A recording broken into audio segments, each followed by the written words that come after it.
So may I request all participants, all those who are interested in asking questions, kindly raise your hand. And the question can be directed to any of the speakers, and anybody free to come in the discussion at any point, at whatever point of the choosing. Yes, sir, Suresh Chandra, sir. Professor, sir, please ask a question, sir. Thank you, Brigadier sir. We have been hearing all these things for a pretty long time and repeating the same thing many times. But what I find, the theme of your talk today was the development of UT. I find the development cannot be there unless it is in the minds of the people.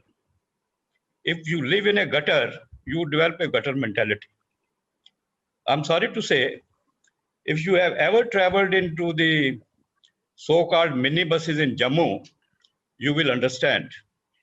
There is nobody who questions them. They are wasting their own money.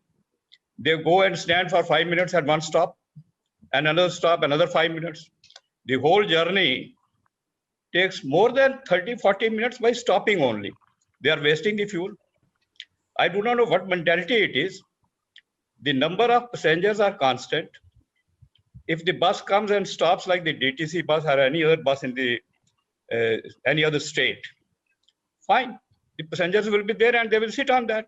But what they do is, they come crowd the roads, and if you have ever sat on that their buses, the so-called seats for two people. Believe me, two people cannot sit together. There's no space. If you have got that thing, I don't think I see any chance of improvement, because we are not thinking of improvement ourselves. For that, you don't need the government permission. I do not know whether you are able to hear me. Yes, please, we are. We cannot. So problem is with us.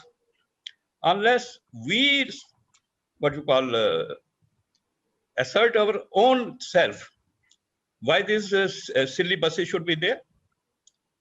Perhaps we do not mind it because most of us travel in our own cars. I had an occasion to travel in those buses many times. So this mentality has got to change of our own people, and that needs an education. Education at every, we should protest. That's what I think Bajpai used to say. We should not accept protest. So we do not protest. And then we expect that somebody else will come and do for us. Please ask questions, sir. Questions, sir. That's what I'm telling. I'm telling everybody. Everybody has suggestions. Ye usne nahi kiya, ye usne nahi kiya. But we do not ask ourselves what we did. We did nothing. So what I am trying to say is, we have to educate our own people, or rather get educated ourselves. And only then, I think Major General Jammu'S said, people are living Jammu. Why only Jammu? Elsewhere also, people go outside because they get a better quality of life. If you have a better quality of life in India, or many, for example, in Bangalore, people are very happy with the quality of life. So we have to work for quality of life to start with Jammu city and elsewhere. For that, no money is required. Only we have to change the mindset. And for that, the universities can play a bigger role. And as you mentioned, Ambassador Partha Saab is perhaps the Chancellor of the Central University Jammu. I think he can initiate that thing, that we teach many things. We don't teach these things. That you look after yourself. That's all I want to say. That's wonderful, sir. Very good thought. I see Jammu'S sir giving a lot of smiles, sir. Would you like to respond, sir? Thank you, Brigadier sir. I don't want to get into a debate on what actually our learned panelists have said. But I entirely agree with General Govardhan Singh Jammu'S. I wish somebody had spoken about the Jammu identity. Professor Bhatia is literally our professor, is our constitutional guru. Whatever we have gained after 5th October 2019, we are just looking where is our identity. Jammu had been irrelevant earlier, and Jammu continued to be irrelevant politically today.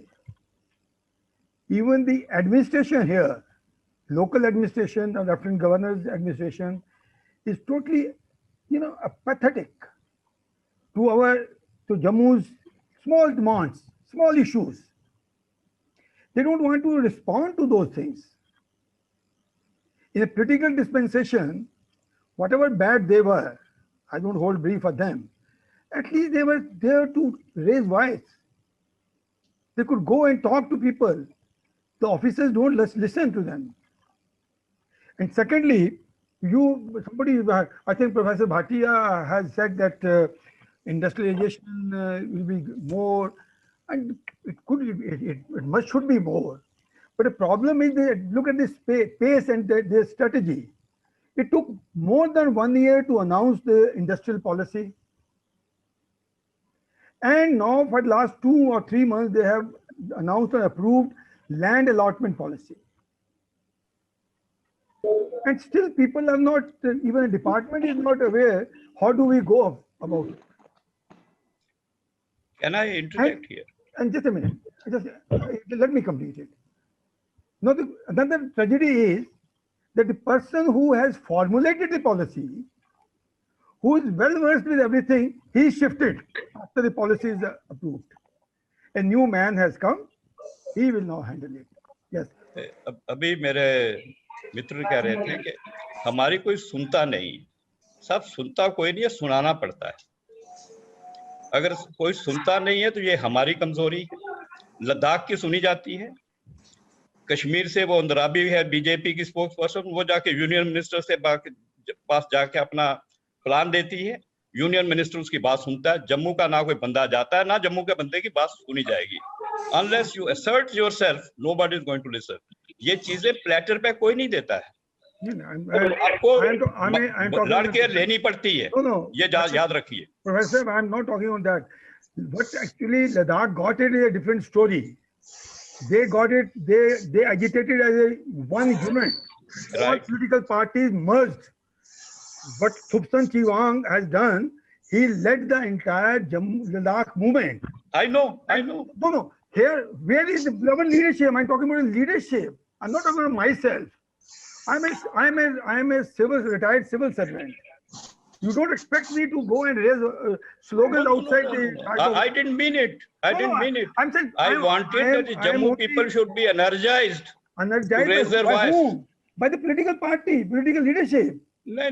Whom we live no. No, retired person like you and me can be catalyst. We are writing articles. Article कोई नहीं पढ़ता श्रीमान. Issues. मैं भी लिखता हूँ, कोई नहीं पढ़ता, I know it. नहीं. Oh, it is for the government to look at it. All those. Government कभी नहीं देखेगी साहब, आपको देखना पड़ेगा. ये मेरी बात सुन लीजिए. Okay, then we are not on the same wavelength. And I will tell you. Just a minute. President Reagan once said, the government is not the solution, government is the problem. Okay, that is we are facing the problem. Second is the government is the problem. Professor Bhatia, I want to comment on 2 issues, if you allow me. I know in a debate we have taken more time. He referred to abrogation. Yes, sir. I think abrogation for a constitutional expert is not appropriate word.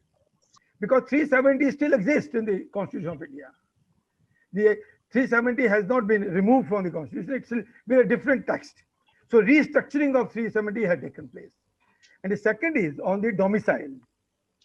He linked it with the citizenship, one citizenship. Even when we had a state subject, even then we had a one citizenship. There was no 2 citizenship. State subject was not granting us citizenship. It was a certificate that you are a permanent resident. Today we have a domicile, we are living here. So it is nothing to do with the citizenship of the country that was one, and that's all I heard. Please like and subscribe.